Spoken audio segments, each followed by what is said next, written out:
¿De qué se trataba el video? ¿Alguien me puede decir? ¿No? Pues más que nada nos explicaba como más en concreto los temas que nos trató de decir por su cuenta esta semana, que fue lo de calcular áreas, el cálculo por defecto y por exceso, y también pues metiendo un poco más lo que era la integral, la suma de Riemann y todo eso. La parte que a mí no me quedó clara fue cuando, es la parte más o menos del final, cuando explica que ya no hay bueno, que hay solamente curva por izquierda, por derecha, pero que ya hay, o sea, cuando ya mezcla por defecto y por exceso. Ujú. Ah, ok. Dijo, comentó algo que aquí ya no era por defecto, por exceso, pero sí una curva por la derecha. O sea, esa parte no la entendí, como para identificar.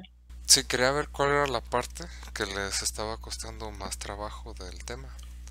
Porque sí me di cuenta el trimestre pasado que luego se confundían entre el tipo de aproximaciones.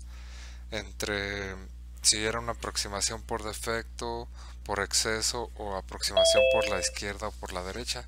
Entonces ahorita vamos a tratar de hacer un poco más de énfasis en este tipo de aproximaciones para aprender a distinguir entre cada tipo de aproximación y no estar confundiéndonos, ¿sí?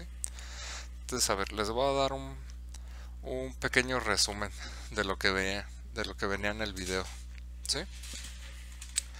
Entonces, a ver, lo que se está tratando en ese video es un problema que ya habíamos estado tratando de resolver, que es el cálculo de una área, ¿sí? ¿Por qué? Porque vimos en los problemas anteriores donde se está tratando de calcular una, un cambio acumulado usando una tasa de cambio. Vimos que ese tipo de problemas era equivalente a encontrar un área definida bajo una curva. Por ejemplo, una curva de este estilo.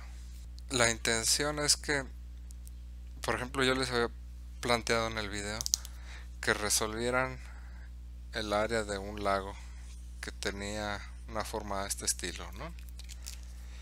Y les había propuesto que resolvieran ese problema de encontrar el área de este lago, que es una figura bastante irregular, usando una cuadrícula, ¿verdad? Trazando una cuadrícula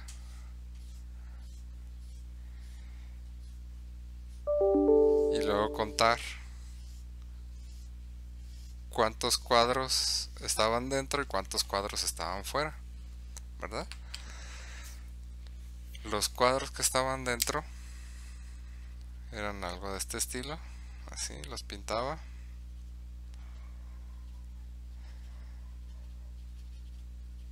Y decía, bueno, pues yo sé ahora, puedo contar cuántos cuadros hay dentro, puedo estimar el tamaño de uno de estos cuadros, decir, ah, pues estos cuadros miden, no sé, por decir algo, miden 20 kilómetros cuadrados, ¿no? Les voy a pedir si no tienen preguntas, si pueden apagar sus micrófonos, por favor. Porque si dejan los micrófonos abiertos, luego se escucha el ruido de fondo, ¿sí? Ok, entonces regresando. Estiman el tamaño de uno de estos cuadrados. Por aquí en la figura venía una escala, 0, 5 kilómetros. No me acuerdo cómo iba la escala, pero pues se dan una idea. Lo importante es que hay una escala y con esta escala ustedes estiman el tamaño de cada uno de estos cuadrados. Por decir algo, pues este cuadrado mide 20 kilómetros cuadrados, ¿no? Entonces contaba cuántos de estos cuadritos había dentro de esta figura, que era la que correspondía al lago. Entonces, 1, 2, 3, 4, 5, 6, 7, 8, 9, 10, 11. Entonces yo decía, bueno, pues por lo menos sé que el área de este lago pues va a ser 11 por 20 kilómetros cuadrados, ¿verdad? ¿Qué tipo de aproximación es esta, la que estoy haciendo aquí? ¿Quién me dice? Por defecto. Es una aproximación por defecto, ¿verdad? Porque estoy haciendo una aproximación en el entendido que el valor exacto que estoy buscando, es decir, el área exacta de este lago, es un número que va a estar por encima de la estimación que estoy realizando con esta técnica de contar los cuadros que están por dentro. Es decir, estoy dando como una cota inferior al valor que podría tener el área del lago. Es lo mismo que cuando calculábamos cuál era el mínimo recorrido que podría haber tenido el avión o el carro o el ciclista, ¿no? Esto es algo del estilo, solamente que pues ya estábamos tratando con áreas. Entonces, si quisiera hacer una estimación por exceso, pues tengo que estimar cuál es el área del lago a lo mucho. Y a lo mucho, pues tendría que incluir ahora los cuadritos que tienen, que no están completamente, bueno, por ejemplo este de aquí, este sí era verde, porque está completamente dentro del área. Entonces este es un 12. Tengo que contar ahora los cuadritos que tienen un pedacito de área que está dentro del lago y otro que tiene un área fuera del lago, ¿sí? Al principio eran solamente los que estaban completamente adentro y ahora voy a tomar en cuenta los que están adentro y están afuera, ¿sí? Entonces, contando estos rectángulos, que además tengo que sumar los que están adentro, es decir, 1, 2, 3, 4, 5, 6, 7, 8, 9, 10, 11, 12, 13, 14, 15, 16, 17, 18, 19, 20, 21, 22, 23, 24, 25, 26, 27, 28, 29, 30, 31, 32, 33, 34 por 20 kilómetros cuadrados. Lo que resulte de esto es una aproximación por exceso. ¿Por qué? Porque estoy diciendo a lo mucho el área del lago vale esto, ¿sí? Y en la otra era a lo mucho el área del lago, por lo menos el área del lago vale esto de acá arriba, ¿sí? Estas son aproximaciones por defecto y por exceso. Después lo que les decía es que pueden mejorar estas aproximaciones si ustedes empiezan a usar cuadritos más chicos. Y les mostraba ahí unas imágenes donde se veía claramente que si ustedes tomaban cuadros más chicos, pues el área verde, por ejemplo, que es la que está dentro de la figura, déjenme borrarlo, hacer otra vez un dibujito mejor.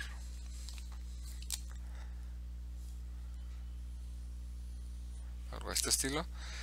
Si yo tomaba cuadritos más chicos, pues entonces como que los cuadritos cabían mejor y al momento de contarlos, pues contaba mejor el área, ¿verdad? La aproximación por defecto que hacía, pues era mejor. Porque así ya no tenía grandes pedazos en blanco que no estaba contando. ¿Sí está clara esta idea de por qué es mejor usar cuadritos más chicos que los grandes? Sí, maestro. Sí, profe. ¿Sí? Cuando usaba los cuadritos más chicos, volví a estimar, volví a contar los cuadrados, cuántos había. Vamos a decir, por decir, 54 por el tamaño de estos cuadritos. Ahora son cuadros más chicos, a lo mejor valen 15 kilómetros cuadrados y lo que sea que me vaya a resultar era mi nueva aproximación por defecto. Sigue siendo una aproximación por defecto, pero ahora es mejor porque estoy usando cuadritos más pequeños. Después volví a estimar también la aproximación por exceso, por decir algo me daba 80 cuadritos y el número que me daba era un número también mejor que se acercaba al valor real de esa área.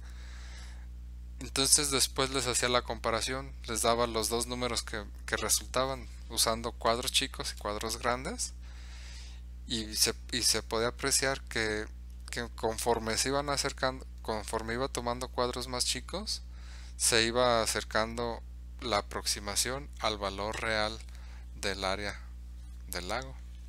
¿Sí? ¿Tienen preguntas de esto? ¿No? Ok. Entonces, usando esta idea de dividir la figura en regiones cada vez más pequeñas que sean fáciles de calcular, bueno, que se aproximen más a la figura, les decía que usaríamos esa misma técnica para aproximar el área bajo la curva en cierta región. Esta es una función f de x y me interesa conocer cuánto vale el área bajo esta curva entre los puntos A y B y el eje de las x, ¿sí? Es decir, el área que nos interesa es esta que estoy pintando de rojo, ¿sí?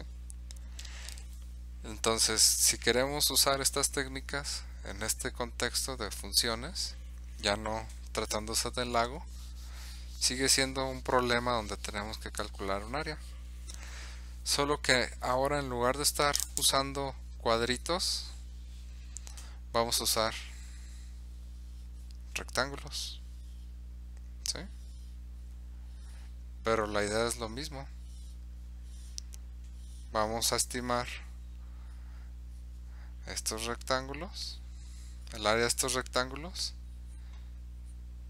y las vamos a sumar. Si yo quiero hacer una aproximación por exceso de esta área, del área bajo la curva, ¿cómo la tendría que hacer? ¿Cómo le puedo hacer para hacer una aproximación por exceso? ¿Qué necesito saber para empezar? Pues, por ejemplo, a ver, podemos empezar acordando cuántos rectángulos vamos a usar, ¿verdad? Para aproximar el área.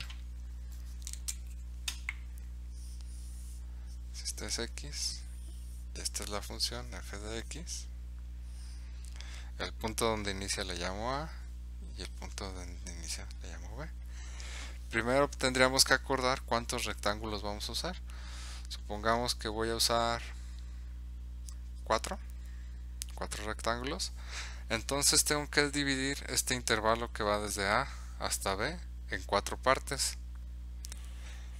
Pero no los voy a dividir al azar. O sea, no voy a decir, pues 1, 2, 3. Estas ya son 4 partes. Esta es 1, 2, 3, 4 partes. Algo conveniente ahorita va a ser que esas 4 partes sean iguales, ¿verdad? Estas son más o menos iguales. Aquí voy a tener a esta, va a ser la x0. Este punto de aquí vale x1, x2, x3 y x4. Estos puntitos de aquí, x0, x1, 2, 3 y 4, es lo que se llama una partición. Una partición nada más es un conjunto de puntos que me dice cómo estoy dividiendo el intervalo AB, que es lo mismo que el intervalo x0, x4, ¿sí? El intervalo AB empieza en x0 y termina en x4, ¿sí? Si hubiera usado otra n, por ejemplo 6, entonces tendría que haber usado otra partición, donde ahora estoy dividiendo este intervalo en 6 partes iguales. 1, 2, 3, 4, 5, 6. ¿Sí? Y de nueva cuenta empieza en x0, x1, x2, x3, x4, x5. Y tendría, bueno, le voy a poner aquí un subíndice 4 para saber que esta es una partición de 4 partes y esta va a ser una partición de 6 partes.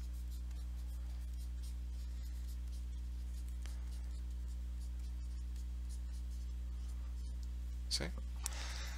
Entonces, por ejemplo, ahorita regresamos a lo del área. Si les digo el intervalo AB es el intervalo que va de 1 a 10, ¿sí? Si les pido una partición de 4, ¿cuáles serían esos puntos para este intervalo?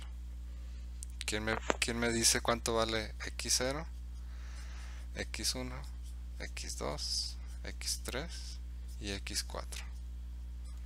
Cada uno valdría 2, ¿no? ¿Por qué? ¿Por qué 2? Recuerda que el intervalo de 1 a 10, bueno, lo podemos representar aquí con una línea recta. Empezaría desde... no. Aquí tengo 1, 2, 3, 4, 5, 6, 7, 8, 9, 10. El intervalo de 1 a 10 va desde aquí hasta acá, ¿verdad? Y me interesa dividirlo en 4 partes. Quiero una partición de 4 partes, ¿sí? Entonces, ¿en dónde tendría que ubicar yo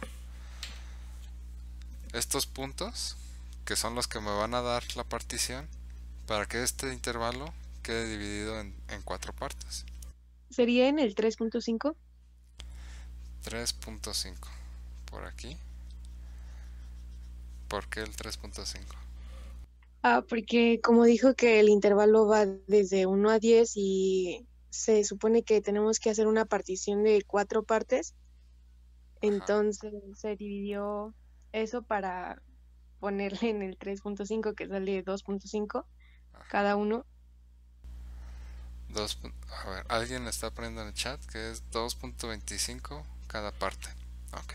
Profesor, disculpe, Sí. es 2.5, ¿no? 2.5 el primer punto. Sí. A ver, vamos a ver. Para empezar, ¿qué tal si nos ponemos de acuerdo en qué tamaño deben de estar? ¿De qué tamaño tiene que ser la separación, no? Entre los puntos. ¿Cómo sé? ¿Cómo encuentro cuál debe ser la separación entre los puntos? Si aquí está 1. Porque tienen que ser igualitarios, tienen que tener el mismo tamaño los rectángulos, ¿no? Sí, tienen que tener la misma base, ¿verdad? Porque estos puntos que voy a usar en la partición son los que me van a determinar la base de los rectángulos, ¿verdad? Porque acuérdense que por aquí arriba va a haber una curva y luego con estos voy a construir unos rectángulos, ¿sí? Entonces olvídense ahorita por lo pronto de la curva y concéntrense en qué tamaño deben de tener la base de estos rectángulos. Queremos que todos los rectángulos tengan la misma base. Entonces yo quiero una partición de 4 partes.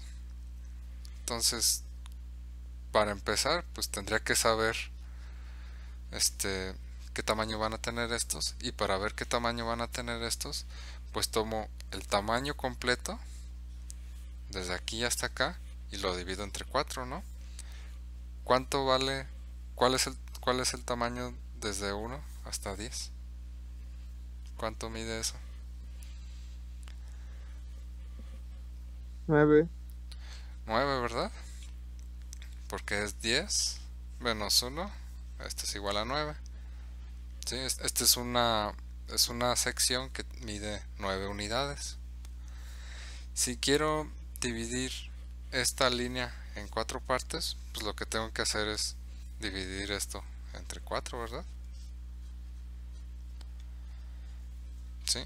Entonces cada una de estas partes va a medir 9 cuartos. 9 cuartos, ¿cuánto es en números decimales? Con números decimales. 2.25. Ok. 2.25. Muy bien. Pueden trabajar ya sea con este número o con este de acá. Mi consejo es que trabajen más bien con las fracciones. ¿Sí? ¿Por qué? Porque de repente podrían toparse con algo de este estilo. Imagínense que hubiese sido que les voy a dar una fracción del estilo 5 tercios.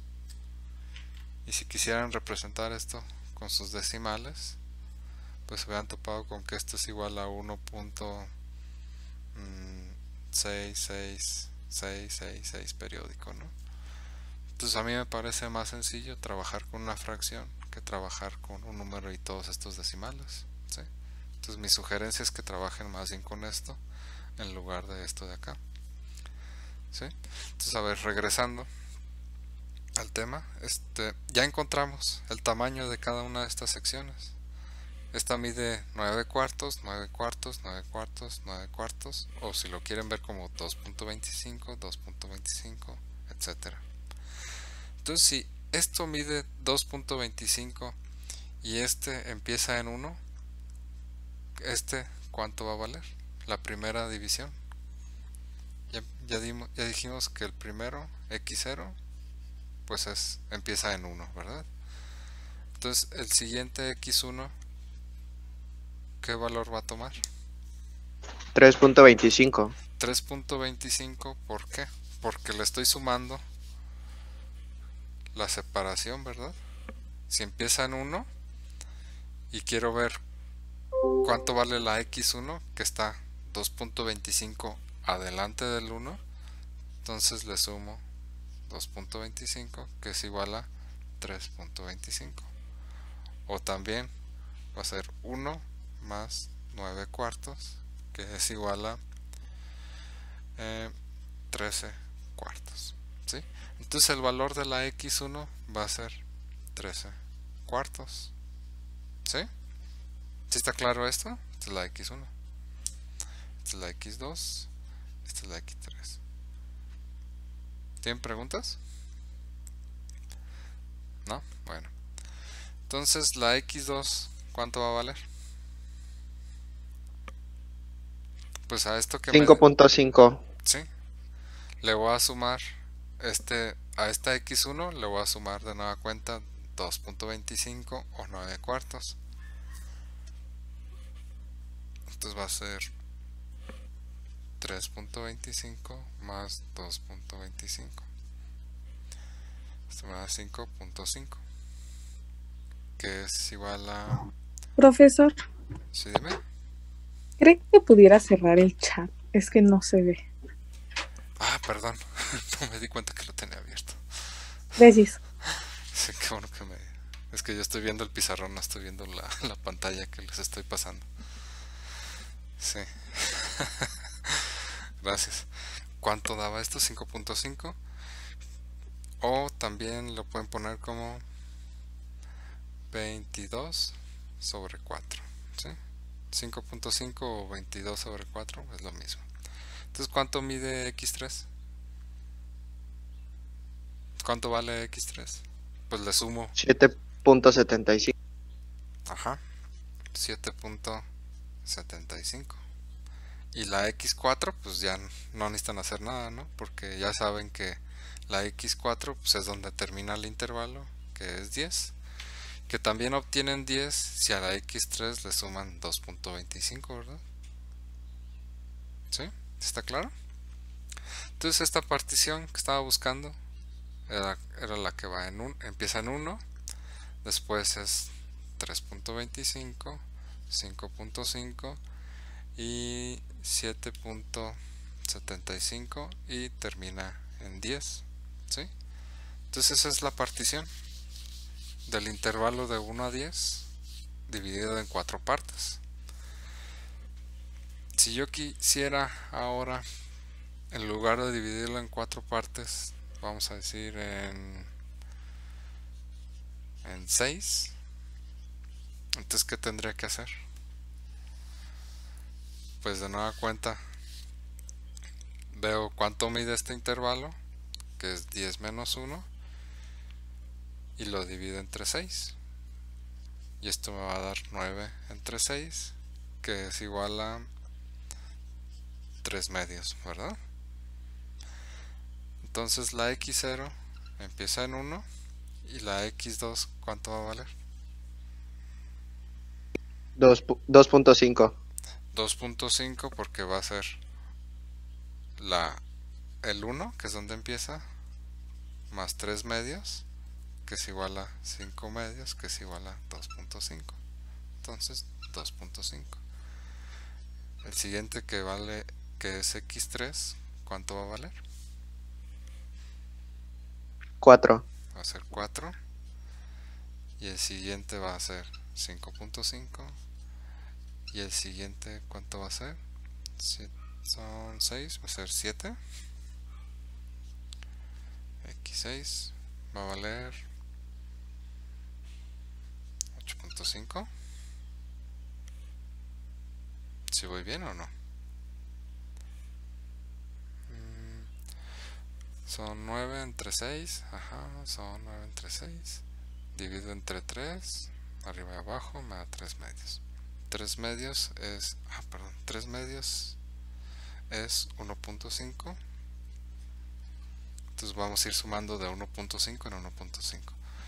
Entonces 2.5, 4, 5.5, 7, 8.5. Y este de aquí va a ser 10, ¿verdad? Profe, creo que le falta el X1, ¿no? Porque es X0 y salta X2. Ah, sí. Sí, es lo que se me hacía raro. Gracias por el comentario. ¿Sí? Ok, entonces ya está en orden. Nuestra partición ahora es 1, 2.5, 4, 5.5, 7, 8.5 y termina en 10. A ver, ¿qué notan en estas particiones? Que cuando se habla del mismo intervalo, por ejemplo aquí estamos trabajando con el que va de 1 a 10, ambas particiones empiezan en 1 y terminan en 10, ¿no? La primera está dividida en 4 partes y la segunda en 6 partes. Entonces la primera tiene 1, 2, 3, 4, 5 puntos y la segunda tiene 1, 2, 3, 4, 5, 6, 7. Son 5 puntos y esta tiene 7. Entonces, sea cual sea el número que aparece aquí, por ejemplo, si yo les pongo la 10, pues ya saben que esta va a tener 10 más 1 puntos, que es igual a 11. ¿Sí? Entonces, tienen que encontrar 11 puntos, de los cuales el primero va a ser 1 y el último va a ser 10.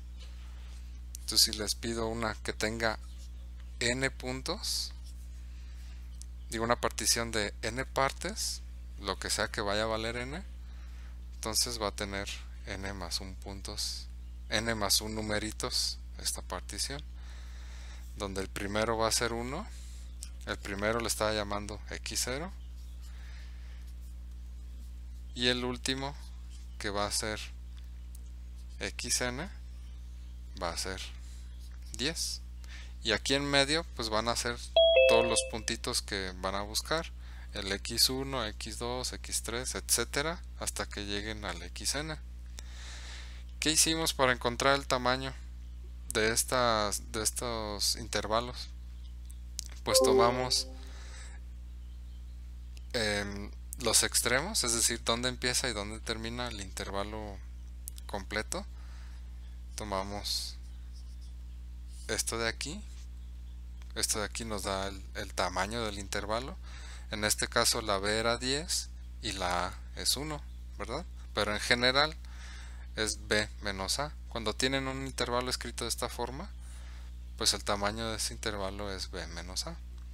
Y después lo dividimos entre el número de partes con las que íbamos a trabajar en esta partición. Por ejemplo, aquí el número de partes es 4, acá era 6. Y si yo busco algo, por ejemplo, que tenga n partes, pues voy a dividir b menos a entre n. ¿Sí? Entonces, por ejemplo, si quiero saber de qué tamaño van a ser los intervalos chiquitos de esta partición con n igual a 10, entonces lo que tengo que hacer es 10 menos 1 entre el número de partes, que va a ser 10, y este es igual a 9 décimos. ¿Sí? ¿Tienen preguntas de esto? ¿No? A este número de aquí lo vamos a denotar como una delta X. ¿Sí? Esta es la parte importante. Esta delta X, ¿qué era? Pues es el tamaño de la base de los rectángulos, ¿verdad? Y para encontrarla, pues hay que saber el intervalo, que es de A hasta B. Vamos a tomar su diferencia para encontrar el tamaño del intervalo, que es B menos A, y lo dividimos entre el número de piezas en las que vamos a dividir ese intervalo. ¿Sí? Entonces, a ver, esto nada más era para introducir esta notación. ¿Ok? Recuerden que la delta X es esto de acá, porque lo van a estar usando mucho.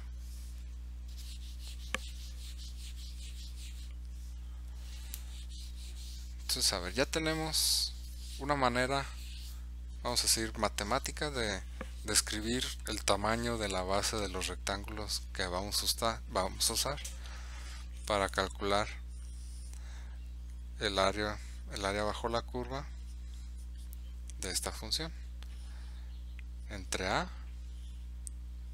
y entre B. ¿Sí? Supongamos que ya tengo esta partición. Ya decidí de qué tamaño va a ser los rectángulos que voy a usar para hacer mi aproximación. ¿Sí? Lo que sigue ahora es determinar la altura que van a tener esos rectángulos, ¿verdad? Ya tengo la base, entonces para calcular su área, pues ahora necesito su altura. La altura va a depender del tipo de aproximación que quieran hacer. ¿Sí? Por ejemplo, si yo quiero hacer una aproximación por defecto, ¿cómo tendría que ser la altura del primer rectángulo? Recuerden que estos puntos son... Por debajo de la curva. Ajá. La altura del primer rectángulo tendría que ser por debajo de la curva, ¿verdad? Tendría que ser algo a lo mejor como por aquí, ¿verdad? Para que no se pase. Porque recuerden que la aproximación por defecto busca no pasarse. Entonces, en el segundo intervalo, pues si es por defecto, tendría que ser algo así, ¿verdad? Después, este de aquí, así, así y así.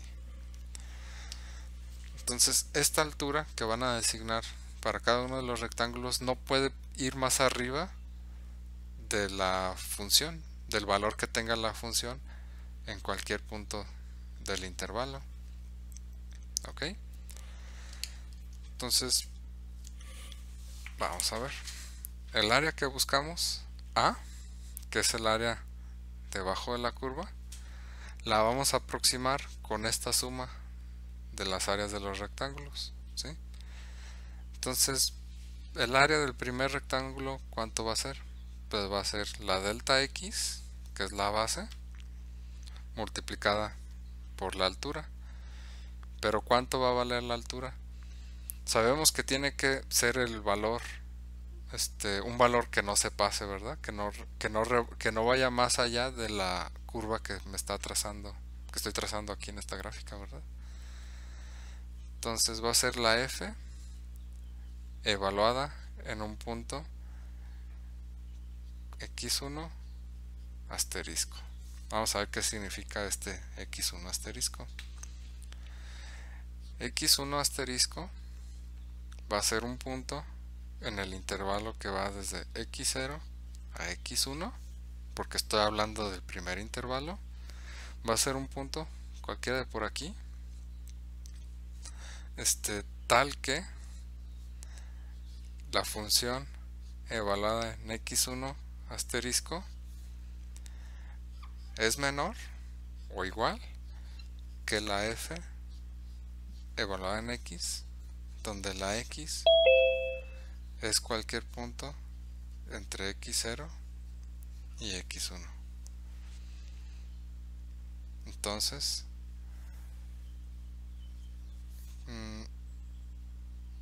¿qué quiere decir esto? Que estamos buscando un punto x1 asterisco, perdón, así,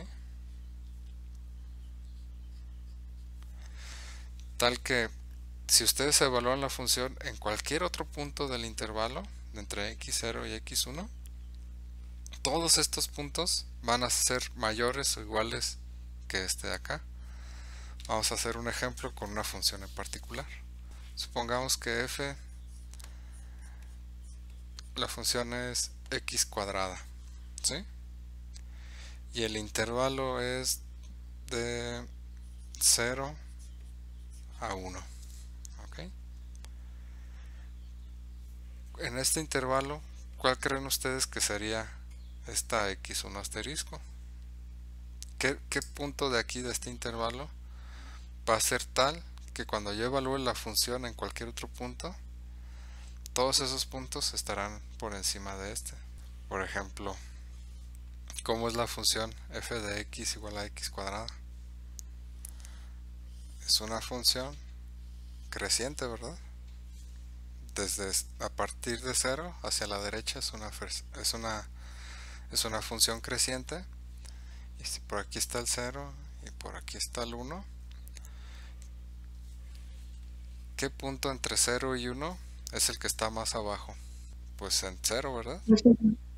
¿Por qué? Porque si yo evalúo f en 0, pues esto es 0. Y cualquier otro punto a la derecha del 0, entre 0 y 1, por ejemplo 0.5, pues va a dar, me parece que es 0.25, ¿verdad? Porque es la x elevado al cuadrado. Y claramente este es mayor que este de acá arriba, ¿sí? Entonces cualquier punto que yo tome a la derecha del 0 va a estar por arriba de la función evaluada en el 0. ¿Sí está claro esto? ¿O no me estoy explicando bien? La idea es localizar cuál es el punto que voy a usar para tomar la altura de este rectángulo, ¿sí? En este caso, con esta función, es más claro cuál es el punto que tengo que estar usando, ¿no? Porque es una función creciente. Por ejemplo, si yo tengo aquí el 1, por aquí 2, por aquí 3, por aquí el 4. Si yo quiero hacer una aproximación por defecto con esta función y con esta partición, los rectángulos que tengo que tomar son estos de aquí, ¿verdad? Es este de aquí, este de aquí y este de aquí. El primero no aparece porque pues, es un rectángulo que tiene altura 0, ¿sí? Pero aquí es más claro cómo debo de tomar los rectángulos, porque es bastante evidente que la altura del rectángulo va a estar determinada por el valor que toma la función en el extremo izquierdo de cada uno de estos intervalos, ¿verdad? Entre 0 y 1 el extremo izquierdo es el 0, entre 1 y 2 el extremo izquierdo es el 1, entre 2 y 3 es el 2, y entre 3 y 4 es el 3, ¿sí? Entonces estos extremos de la izquierda son los que me están determinando la altura del rectángulo. ¿Esto sí está claro o no? Sí, maestro, yo sí. ¿Sí? Maestro, y por ejemplo, hubo una parte en las diapositivas, creo que la última. Aquí entra lo de SN superior, inferior y punto medio. Sí. Es de Ok. lo que les voy a hablar. El asunto es que no se tienen que confundir entre las distintas sumas que van a aparecer. A ver, alguien puso un comentario. Okay. Sí. Lo que quiero aclarar es que, por ejemplo, esta de aquí es una aproximación por defecto, ¿verdad? Porque los rectángulos están completamente por debajo de la curva. ¿Qué hubiera pasado si yo tomo una curva diferente? Vamos a decir, en lugar de que vaya para arriba, ahora va para abajo. Y les digo, yo quiero encontrar ahora una aproximación por defecto. Pues tengo que tomar ahora estos rectángulos de aquí, este de acá y este de aquí, ¿verdad? ¿Cuál es la diferencia entre el caso de la izquierda y el caso de la derecha? ¿En dónde está el punto que me está determinando la altura de los rectángulos? ¿Es en el extremo izquierdo o en el extremo derecho? Sería en el extremo derecho, ¿no? Sí, ¿verdad? Si se fijan en el de la izquierda, en el ejemplo 1, estoy usando el valor que toma la función en el extremo derecho de los intervalos, ¿verdad? Por ejemplo, fíjense en este triángulo, en este cuadrado, en este rectángulo de aquí. La altura está determinada por el valor de la función en este punto de aquí, que es el 3, y que es la derecha de este intervalo. Pero en el intervalo de 2 a 3, en este caso del ejemplo 2, el extremo que me está determinando la altura es el de la izquierda. Pero ambos ejemplos son aproximaciones por defecto.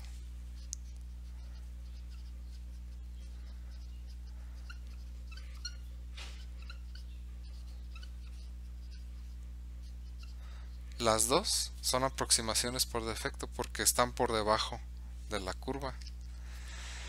Pero en un caso estoy tomando el extremo de la derecha para determinar la altura del rectángulo y en otro caso estoy tomando el extremo de la izquierda para determinar la altura del rectángulo.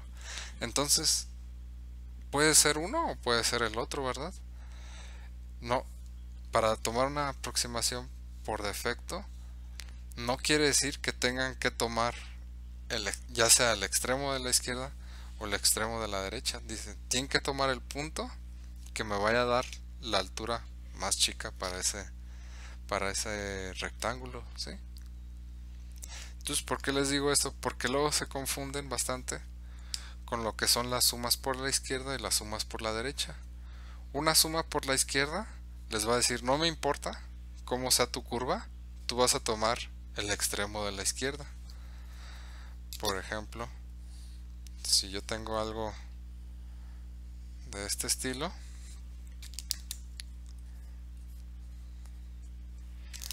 y voy a hacer una suma por la izquierda, pues voy a tomar la altura definida por el extremo izquierdo de cada uno de estos intervalos, sin importar si es un máximo o es un mínimo, ¿sí? ¿Notan la diferencia entre este tipo de suma y este tipo de aproximación? La regla para esto es que van a tomar el extremo de la izquierda. Si se fijan, el extremo de la izquierda es el que me está determinando la altura de los rectángulos, ¿sí? Mientras que en este tipo de aproximación, la regla es que la altura de los rectángulos no rebase la curva. Y si se fijan en este caso, la altura del rectángulo a veces rebasa la curva y a veces no, ¿sí? Esa es la diferencia entre una aproximación por defecto y una suma por la izquierda. ¿Sí está claro esto o no? Vamos a hacer otro ejemplo. ¿Qué pasaría con las aproximaciones por exceso? Voy a usar esta misma curva, pero ahora voy a hacer una aproximación por exceso. Usando la misma partición, es decir, estos números no los voy a cambiar. Voy a buscar ahora una aproximación por exceso. La aproximación por exceso puede rebasar la altura de los rectángulos. Bueno, lo voy a pintar con otro color, rojo. La altura del rectángulo va a estar determinada por el máximo que toma la función en este intervalo. En este otro caso se vería de esta manera.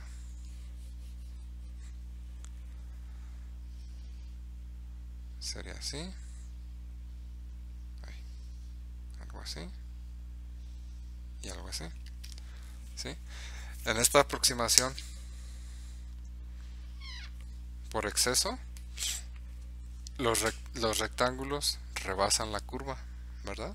Están rebasando la curva y la altura está determinada por el punto más alto que alcance la función en este intervalo.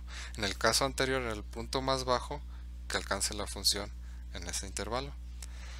Si se fijan, esta que es una aproximación por exceso, en algunos casos toma el valor del extremo de la derecha y en este de acá está tomando el valor del extremo de la izquierda, ¿verdad? Pero recuerden que esa no es la regla cuando se va a determinar una aproximación por exceso o por defecto.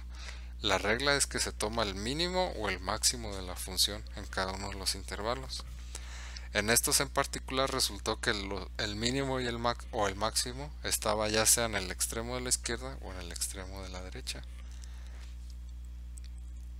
Va a haber otro tipo de suma que se llama suma por la derecha, donde en lugar de tomar el extremo izquierdo, pues ahora simplemente van a tomar el del otro lado, que es el de la derecha. Sería algo de este estilo.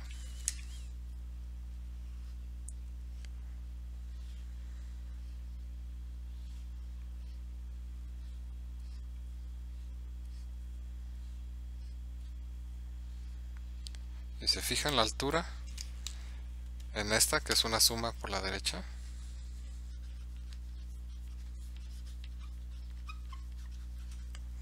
la altura de los rectángulos está determinada por el valor que toma la función en el extremo derecho, ¿verdad? Se fijan en la altura de este rectángulo está determinada por la altura de la función que toma en el extremo derecho. Y en esta aproximación, como sucedía con la suma por la izquierda, a veces los rectángulos pasaban la curva y a veces se quedaban abajo, ¿sí?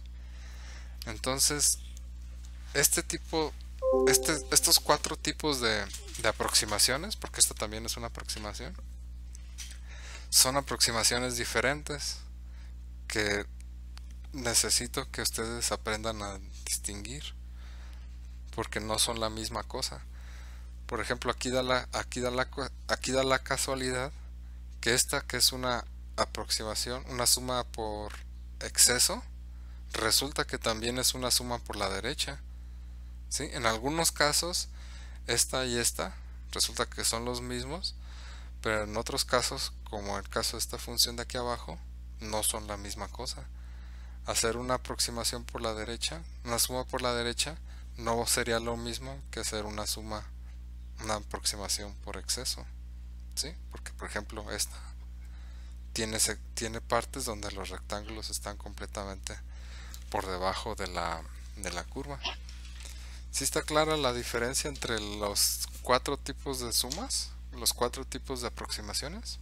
Bueno, vamos a tomar un descanso de 5 minutos. Les voy a hacer un dibujo y ustedes me tienen que decir si la aproximación que se está haciendo ahí es por exceso, por defecto, o es una suma por la izquierda o por la derecha, ¿sí? Entonces, a ver, por ejemplo, si yo dibujo una función que va así y tomo estos rectángulos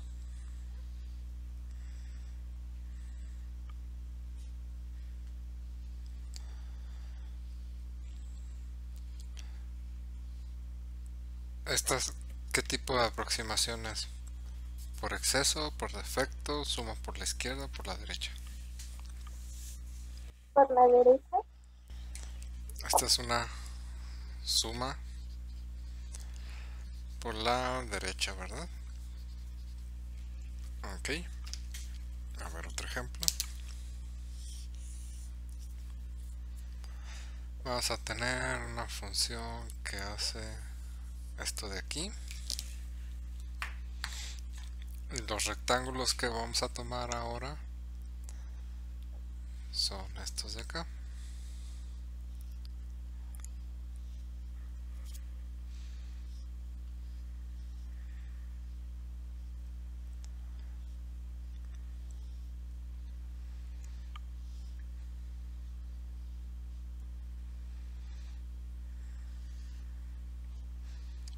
¿Qué tipo de aproximación es esta? Por exceso. Esta es por exceso, ¿verdad? Perfecto. Les voy a dibujar otra. Esta es una que hace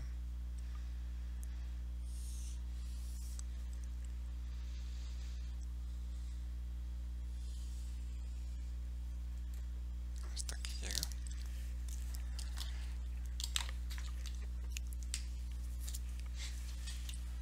Esta va a ser así.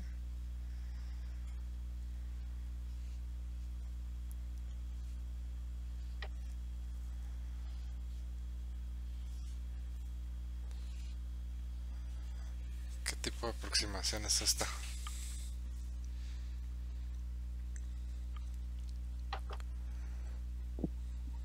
Por la derecha. ¿Por la derecha o por la izquierda? Por la derecha. Por la izquierda. Es por la izquierda, ¿no? Porque la altura, por ejemplo, la de este rectángulo, está determinada por el valor de la función en el extremo izquierdo, ¿verdad? En el segundo rectángulo. En el primero también, en el segundo también. Si hubiese sido por la derecha, entonces el rectángulo que habría que tomar en el primer intervalo sería este rectángulo de acá, ¿verdad?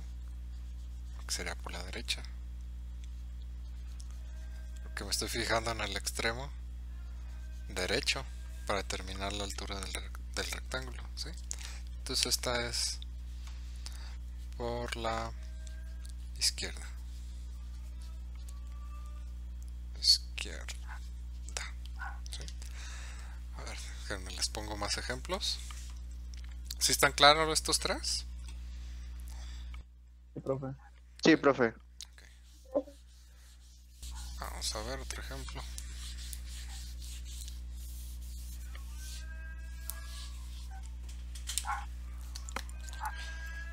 Una función que hace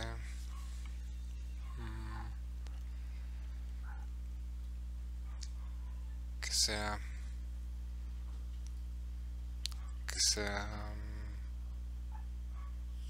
así, y los rectángulos que voy a tomar son estos.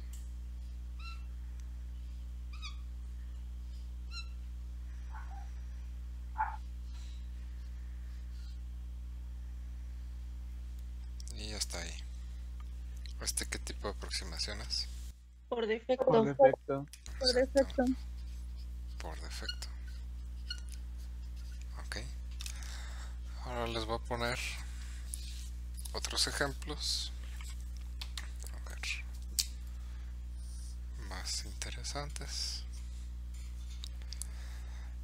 Por ejemplo, una función que hace esto. Y les voy a dibujar, bueno, con otro color, estos rectángulos de aquí.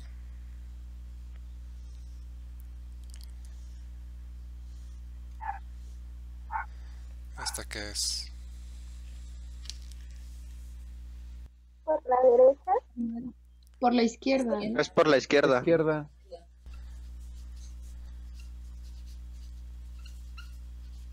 ¿Y qué más? Por exceso. Por exceso. Ajá. Y además por exceso, ¿sí, verdad?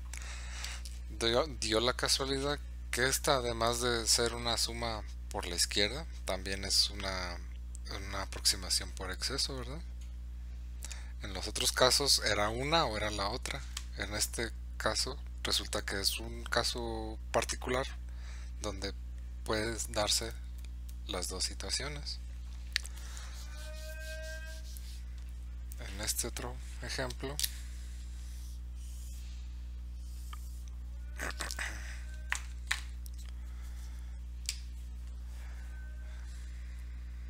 esta de aquí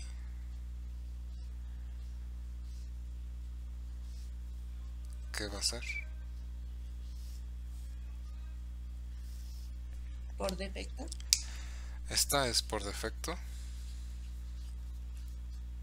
Y además Por la izquierda. Por la derecha. Por la derecha. ¿por la izquierda o por la derecha? A ver, Por la observen. izquierda, ¿no? Derecha. Observen este rectángulo de aquí, el que estoy rellenando. ¿Su altura está determinada por el extremo izquierdo o por el extremo derecho? Por la izquierda. Por la izquierda. Por la izquierda, ¿verdad? Está. ¿Sí? No se confundan. Nada más vean bien cuál es el rectángulo, por ejemplo este de acá. Y vean, la altura está determinada por este punto de acá o por este de acá. En este caso es el de la izquierda. En este caso de acá es también el de la izquierda. Entonces, esta era por exceso.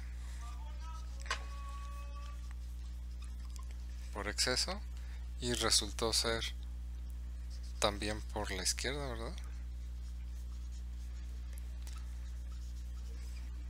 Entonces, este es por la izquierda, este también es por la izquierda, pero acá resultó que además era por exceso y acá por defecto. ¿Sí? En el video que les pedí que revisaran, había una quinta aproximación, que era una aproximación que no tomaba ni los extremos, ni el máximo o el mínimo de la función, sino que tomaba un promedio. No sé si lo recuerdan. La que está hasta abajo toma el punto que está en medio del intervalo. Les voy a hacer un ejemplo. Tienen una curva que hace esto de acá y voy a tomar esta partición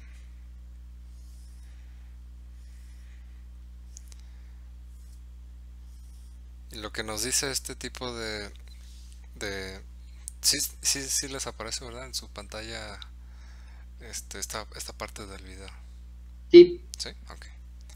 Entonces déjenme regresar. Ven esta función f de x. Lo que les está diciendo la aproximación de acá, que se llama de punto medio, justamente el que está en, les dice que en lugar de tomar ya sea el extremo de acá o el extremo de acá, o determinarlo por si la función alcanza su máximo o su mínimo, lo que dice es que van a tomar simplemente el punto que está a la mitad de cada uno de estos intervalos, ¿sí? Y con ese punto van a determinar la altura de los rectángulos. Esta es una regla, pues a mí me parece pues más sencilla, porque dicen pues no se estén quebrando la cabeza si es por la derecha o por la izquierda, o si es el máximo o es el mínimo. Dice, nada más tomen en el medio, ¿sí? Este punto en medio es el que me determina la altura del rectángulo, ¿sí? Es suma del punto medio, ¿sí? ¿Sí está claro? Y se fijan, esta de aquí pues no es ni por exceso, ni por defecto, ni por la izquierda, ni por la derecha. Es también otra forma de de hacer una aproximación para encontrar el área. ¿Sí está claro? Sí. Ok. Entonces vamos a ver. Lo que tenemos aquí, bueno, antes de pasar a esto que les estoy mostrando, les voy a mostrar alguna sección del video. Déjenme encontrarla.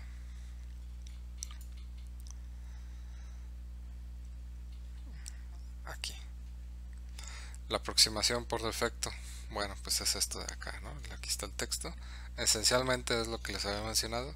Ver que los rectángulos no rebasen la curva, ¿verdad? Y la aproximación por exceso, pues es ver que los rectángulos sí rebasen la curva, pero pues contengan solamente la curva, ¿no? O sea, no me sirve de nada tomar un rectángulo hasta por acá, por ejemplo, para el último intervalo, que es este. La altura que tengo que usar es la determinada por el máximo de la función. Es decir, ustedes tienen que analizar en cada uno de estos intervalos cuál va a ser el máximo de la función, en dónde va a estar ese punto que va a estar por encima de todos los demás puntos del intervalo. En este caso, pues es este de aquí. En el segundo intervalo es este de aquí. En el tercer intervalo este de aquí, etcétera. En el caso de la aproximación por defecto, el punto que están usando es aquel donde la función alcanza su mínimo. El mínimo de la función en el último intervalo, por ejemplo, es en este punto de acá. En este intervalo es este punto de aquí, etcétera, ¿no? Esa es la idea. En la aproximación por exceso o por defecto, lo que están buscando es el máximo o el mínimo de la función en cada uno de estos intervalos, y ese es el punto que van a usar para determinar la altura de los rectángulos. ¿Sí? Aquí nada más les hacía una comparación de la diferencia entre exceso y defecto. ¿Sí? Esta es la diferencia de las áreas. Y después les mostraba un video donde iba tomando distintos valores de la n. Como iba la n, recuerden que determinaba cuántas divisiones iba a tener el área. ¿Sí? ¿Qué es esto aquí? Una pequeña animación. Aquí lo que vamos a ver es que el número n, es decir, el número de trozos en los que vamos a partir el intervalo AB, va a ir creciendo, y vamos a ir haciendo la aproximación por exceso y por defecto. Esos son los valores que va a ir tomando aquí cada que va variando la n.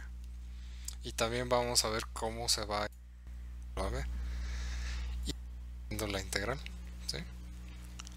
Entonces esta es la animación. Va cambiando el número, lo que pueden ver ahí para empezar, y va cambiando el tamaño del área contenida, ¿no? Por ejemplo, observen el área verde, que es una aproximación por defecto. Si se fijan, cada vez se va ajustando más a la curva. La diferencia entre la aproximación por defecto y la aproximación por exceso, si se fijan, estos pequeños rectangulitos cada vez se acercan más a la figura que está por debajo de la curva. Eso va disminuyendo conforme va aumentando el número de intervalos, de subintervalos verdes está la curva. Aunque por ejemplo aquí ya para 25 divisiones, es decir, una partición de 25 subintervalos, ya estas áreas se acercan bastante. Por ejemplo, observen esta región de aquí. Estos rectángulos ya se parecen mucho al área que está bajo la curva. ¿Sí? Y esta pequeña parte roja, que era la diferencia entre la aproximación por exceso y por defecto, cada vez se va haciendo más chica. ¿Sí? Estos pequeños cuadritos rojos cada vez son más pequeños. Al inicio pues eran bloques más grandes, ¿se fijan? Y ya después, cuando usamos una partición con más puntos, pues se van haciendo cada vez más pequeños. Entonces, ¿qué quiere decir esto? Que conforme van aumentando el número de puntos, tanto la aproximación por defecto y por exceso se van acercando una a la otra, se van acercando a un solo valor. ¿Sí? ese valor al que se van acercando es el área bajo la curva. ¿Ok? Bueno, y aquí les estoy mostrando cómo se tiene que hacer la suma de áreas, ¿no? Recuerden que pues como son matemáticas, pues tenemos que empezar a escribir esas ideas en un lenguaje matemático. Entonces lo primero que hicimos el día de hoy fue hablar de una partición. Estos números que están aquí abajo, x0 hasta x6, acordamos que esos eran los puntos que me iban a determinar una partición y que estos puntos me daban el tamaño de la base de cada uno de estos rectángulos. Entonces, para hacer la suma de las áreas de esto, la aproximación, tengo que sumar las áreas de estos rectángulos, y es lo que estoy escribiendo en este renglón de aquí. Es la f evaluada en x0. Aquí resulta que la f evaluada en x0 pues es un punto muy cercano al 0. En el x1 pues ya se empieza a distinguir más. Está partido en el x2, x3, x4, x5, pues ya se nota más cuál es el valor de la f, ¿no? Entonces, por ejemplo, esta aproximación que se está haciendo aquí, ¿qué tipo de aproximación es?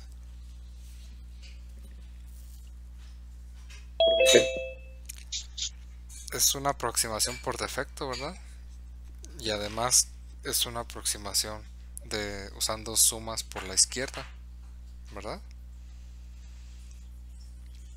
Entonces, esta suma de aquí, de esta suma de áreas, es esto de acá. Por ejemplo, el primer rectángulo, que es entre x0 y x1, está determinado por la altura, por el valor de la función evaluada en x0. Es esto que aparece aquí, ¿verdad? F evaluada en x0 multiplicada por la base más el área del rectángulo entre x1 y x2. La altura de este rectángulo va a estar determinada por la x1, es lo que está apareciendo aquí. Tomo la f, la función, y la evalúo en x1, eso me va a dar la altura del rectángulo, y la multiplico por la base, que es la delta x, más la función evaluada en x2, que me va a determinar la altura del tercer rectángulo, y la multiplico por la base, y así me voy hasta que termino con los 6 rectángulos. ¿Alguien tiene una pregunta? Por ejemplo, ahorita que mencionó lo que vimos al inicio, y en este ejemplo la base sería de 0.83, como por ejemplo. ¿De 0.83? No. Uh-huh. A ver, creo que alguien tiene su micrófono abierto, se está escuchando música en el fondo, si por favor lo pueden cerrar. No podemos determinar de qué tamaño es, porque no les he dicho, por ejemplo, cuánto vale la x0 y la x6, ¿verdad? No les he dado el intervalo. Nada más estoy diciendo, pues estos puntos así se llama x1, x2, x6, etcétera. Pero no les he dicho el tamaño de este intervalo, ¿verdad? Nada más lo estoy planteando de una manera abstracta. Podrían tomar los valores que uno quiera. Por eso lo dejé aquí indicado como B y A, donde B es el extremo de la derecha del intervalo y la A es el extremo de la izquierda. ¿Sí?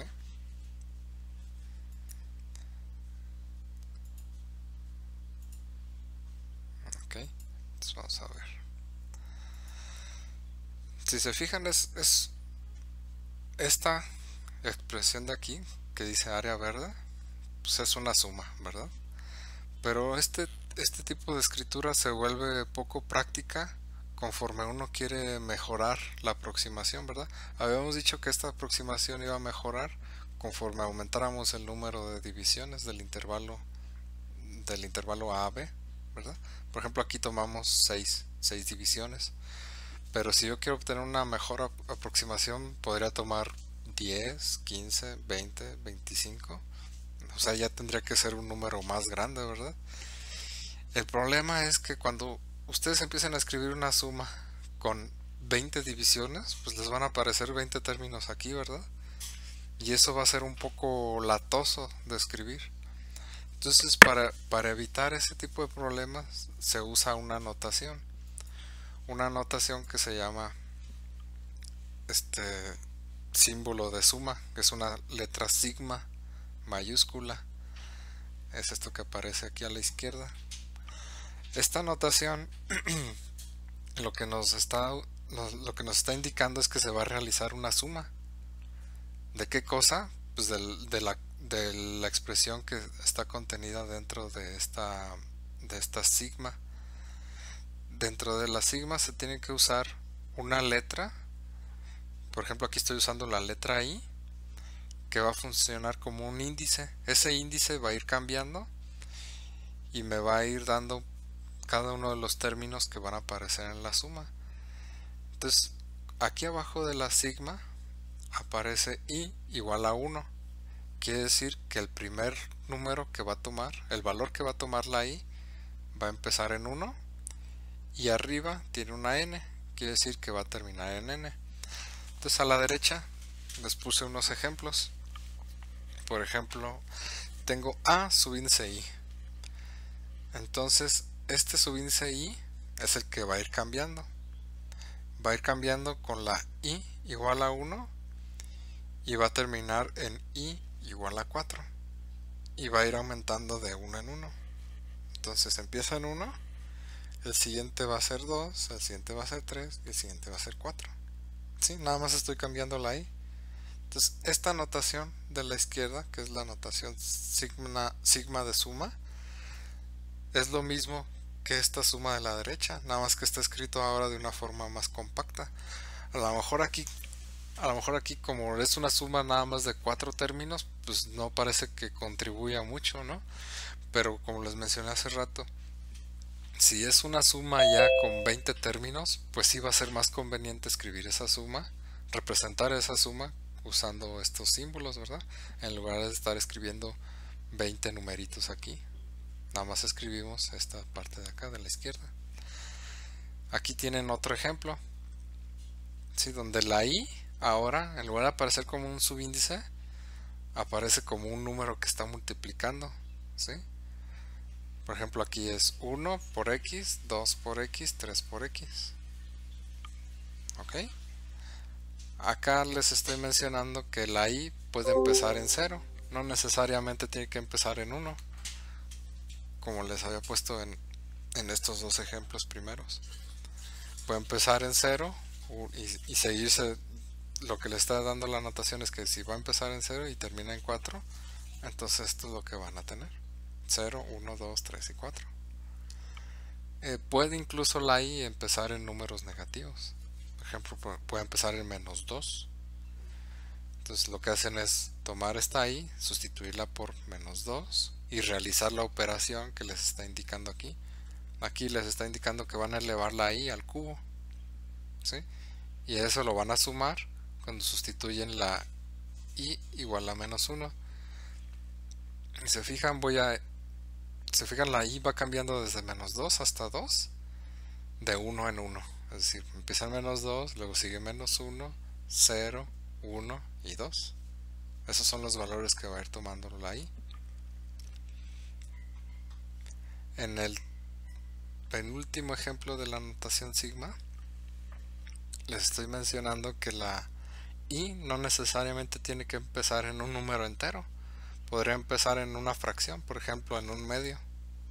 La regla siempre es, en todas estas sumas, es que este índice I vaya cambiando de 1 en 1, ¿sí?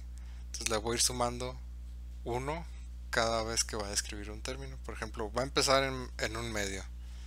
Entonces el siguiente va a ser un medio más 1 son 3 medios. El siguiente va a ser 3 medios más 1 son 5 medios, etcétera.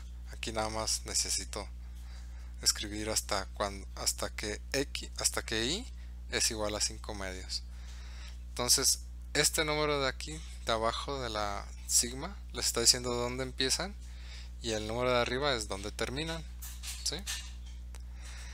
Y la parte de adentro pues es la operación que tienen que hacer. Por ejemplo, aquí les está diciendo que van a multiplicar la I por 3. Entonces 3 por 1 medio, 3 por 3 medios, más 3 por 5 medios. Y todos estos términos van sumados. Y bueno, pues puede ser que tengan aquí adentro una función, por ejemplo la función seno. Y la suma, la notación sigma le está diciendo, bueno, evalúa la función cuando xy tiene la y igual a 1. Es este primer elemento que aparece. Y a eso le vas a sumar seno de x cuando y es igual a 2. Y aquí tengo x igual a 2. Le vas a sumar seno de x cuando y es igual a 3. Esta de acá. ¿Sí está claro este tipo de notación? Recuerden que pueden revisar los libros. Esto también viene en los libros. Ahí viene también explicado de otra forma y tiene también otros ejemplos. ¿Ok? Entonces, déjenme continuar. Los comentarios. Sí, en esta parte del video. Ya después en esta parte del video les estoy diciendo que tenemos que empezar a usar esa notación para escribir estas sumas, ¿verdad? Por ejemplo, aquí tengo un caso de suma de áreas por la derecha, ¿ok?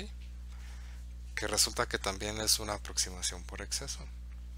Esta suma de áreas por la derecha está escrita aquí. Esta es la forma larga, la forma extendida de la suma, ¿verdad? Porque estoy tomando uno por uno de las áreas de estos rectángulos y las estoy sumando. Pero ya cuando lo escribo en la forma compacta, me queda representado de esta forma. Si se fijan, es más corta la escritura. Ambas expresiones representan la misma suma, solo que esta es más breve. ¿Sí? ¿Sí queda claro cómo se pasa de esta expresión larga a esta expresión con la notación de sigma de suma? Sí, maestro. Por ejemplo, tienen que identificar primero qué es lo que está cambiando, ¿no? En cada uno de estos términos. Si se fijan, esencialmente es la misma expresión. Es f igualada en un punto por la delta x, f igualada en un punto por la delta x, etcétera, ¿no? Lo único que está cambiando es el subíndice de la x, justo como cuando les planteé esta de acá, la de la función seno. Lo único que estaba cambiando era el subíndice de la x, ¿verdad? Acá también lo único que está cambiando es el subíndice de la x. Entonces a este subíndice, que es el que está cambiando, es el que voy a sustituir por la letra i. La letra i va a empezar en 1 porque la suma empezó con la x subíndice 1 y va a terminar en la x con subíndice 6. Entonces le pongo aquí el 1 y acá el 6 y le pongo la notación de la sigma de suma. ¿Sí? Entonces tienen que observar primero la expresión, ver qué es lo que está cambiando entre una expresión y la otra, y entonces asignar con mucho cuidado el índice i, que es el que nos va a dar los términos de la suma, ¿no? Al ir cambiando. Entonces, más adelante les empiezo a hablar de las sumas por la izquierda y suma por la derecha. Si se fijan, esta que está en rojo pues es una suma por la derecha y esta que está en verde es una suma por la izquierda. Dio la casualidad que esta también que es una suma por defecto y esta es una suma por exceso.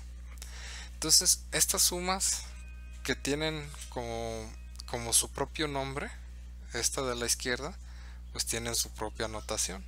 Se usa una L por la palabra izquierda en inglés, que es left, y una R por la palabra de la derecha, que es right, y tienen esta expresión usando la forma compacta de la suma. ¿Sí? Esta suma extendida se puede escribir de esta forma y esta de la derecha también se escribe de esta otra forma.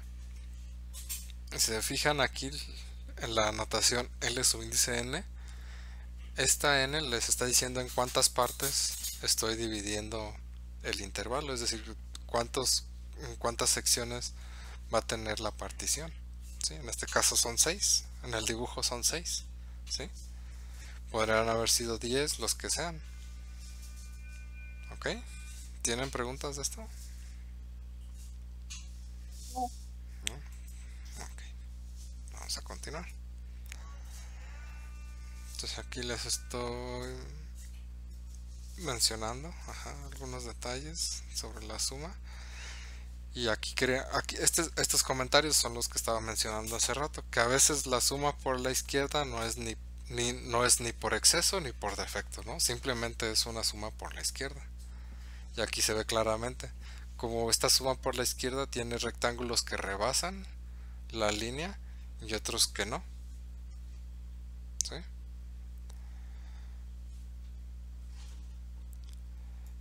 Y en esta había una segunda animación donde estoy haciendo una suma por la izquierda y lo que les muestro ahí es que la suma por la izquierda pues también les permite aproximar esta área.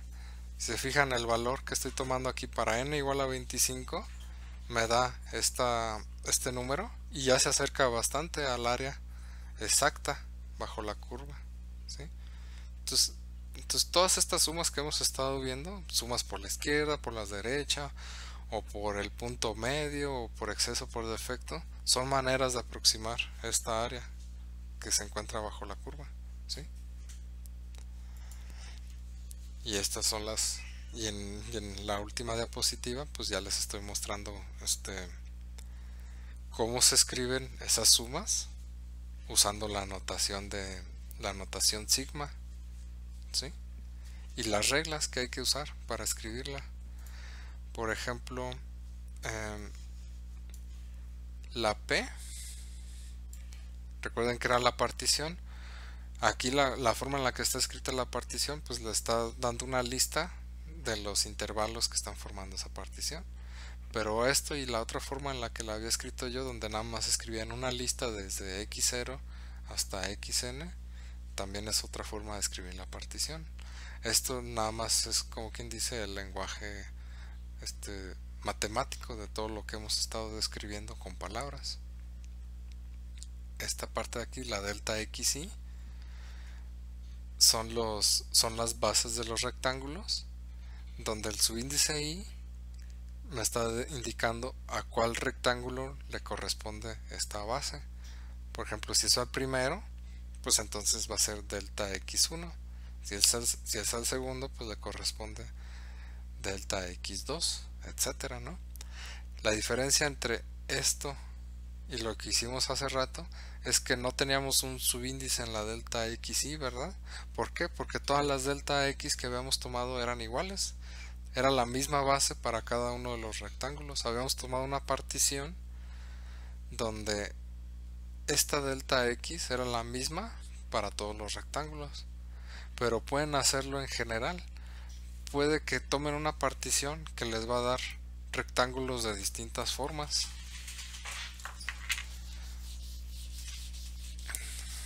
¿A qué me refiero con esto? A que pueden tomar, en lugar de una partición toda bonita, donde tenían rectángulos con bases iguales, pueden tomar una partición irregular, donde los rectángulos no necesariamente tienen la misma base. Y resulta que si ustedes hacen este tipo de particiones y dicen, por ejemplo, voy a tomar una suma por defecto. Esta es una suma por defecto. Todos los rectángulos están por debajo de la curva. El único detalle es que son rectángulos que tienen distintas bases. Pero incluso si lo hacen así, siempre y cuando ustedes vayan aumentando el número de rectángulos Por ejemplo, si le empiezo a agregar más rectángulos y cada vez las bases de estos rectángulos se vayan haciendo más y más pequeñas, entonces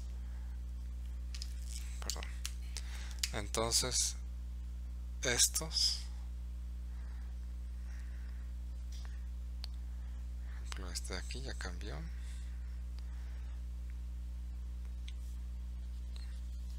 Esto de aquí, estos nuevos rectángulos me van a ir aproximando el área bajo la curva. La regla es que para que nos aproximemos al área bajo la curva, aumentemos el número de rectángulos. ¿Sí? Esa es la regla. Tomar más y más rectángulos, no importa si los toman todos del mismo tamaño o los toman de tamaños distintos, eventualmente se van a ir acercando al área bajo la curva, pero lo tienen que hacer con mucho cuidado. ¿A qué me refiero con esto? Por ejemplo, imaginen que yo tengo esta partición y dicen, pues usted me está diciendo que si yo le agrego más rectángulos entonces me voy a aproximar al área bajo la curva.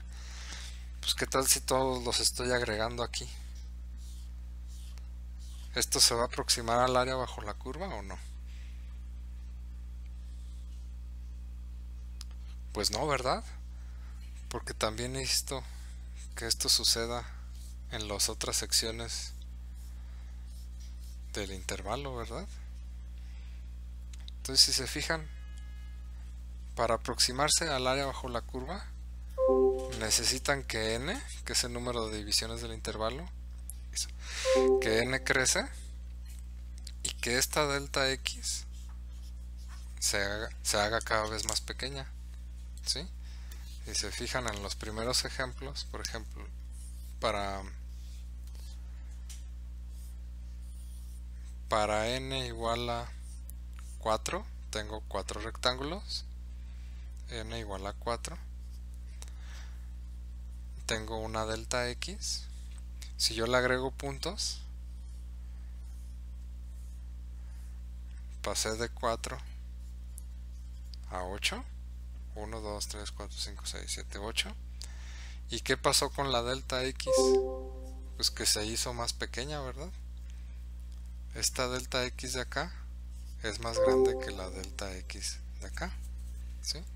Entonces, para que esta técnica funcione, es decir, para que nos aproximemos al área bajo la curva, necesitamos que la n vaya creciendo, es decir, que tenga más rectángulos y que además esta delta x se vaya haciendo más pequeña, es decir, que estos rectángulos cada vez sean más delgaditos. ¿Sí? ¿Tienen preguntas? No.